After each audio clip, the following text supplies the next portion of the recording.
Okay, we're going to talk a little bit about the proper fittings to use on the Chugger Pump, on the inlet side.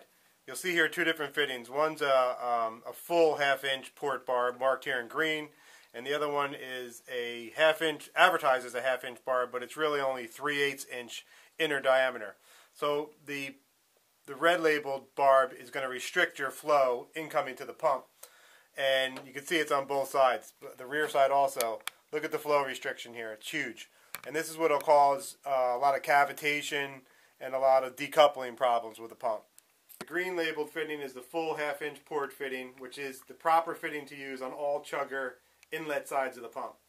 The 3/8 inch barbed fitting, also advertised as a half-inch fitting, is really only 3/8 and is not recommended on any inlet side of any Chugger pump. This one good, this one bad. Okay, we're going to talk a little about the inlet and discharge fittings on the center inlet Chuggers. You'll notice on the center inlet, typically the inlet fitting is 3/4 inch internal diameter along with the 3/4 inch threads. The discharge fitting is 1/2 inch, and you'll see that there's a much smaller opening on the discharge fitting. There is a reason for this. The principles of a centrifugal pump need in order for the pump to create flow, there needs to be some kind of pressure developed within the head. This pressure is developed from letting more fluid in and restricting it on the way out. So the important thing to get from this is don't restrict the inlet. The outlet can be restricted. So a lot of questions have arose of how to actually get a full port barb onto a 3/4 inch threaded fitting. And it's very simple. There's a reducer, which is a 3/4 inch reducer full to a 1/2 inch thread. So what we do is we thread on the 3/4 inch reducer, which typically can be found at any of the fitting stores, and then you would get a full port barb, which we just talked about, which is 1/2 inch full port, and bring that on into the reducer. So you have reduced the total diameter, 3/4 diameter, down to this full port 1/2 inch, but we found no problems with restricting it. If you did take the 3/8 inch fitting and reduced it down to the 3/4, there's a pretty good chance that you're going to have both cavitation and decoupling issues.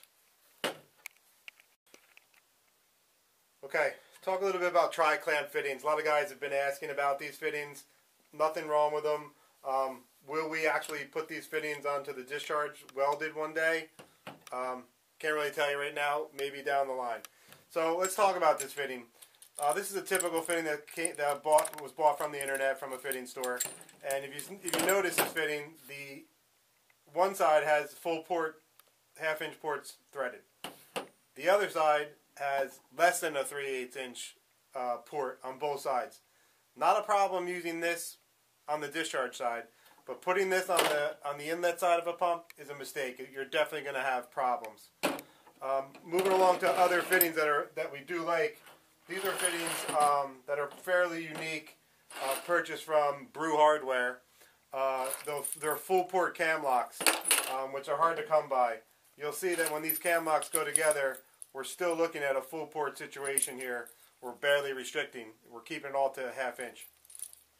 Any questions, you can always email info@chuggerpumps.com, or you can call 800-810-1053, and any of our guys here can answer your questions. Thanks.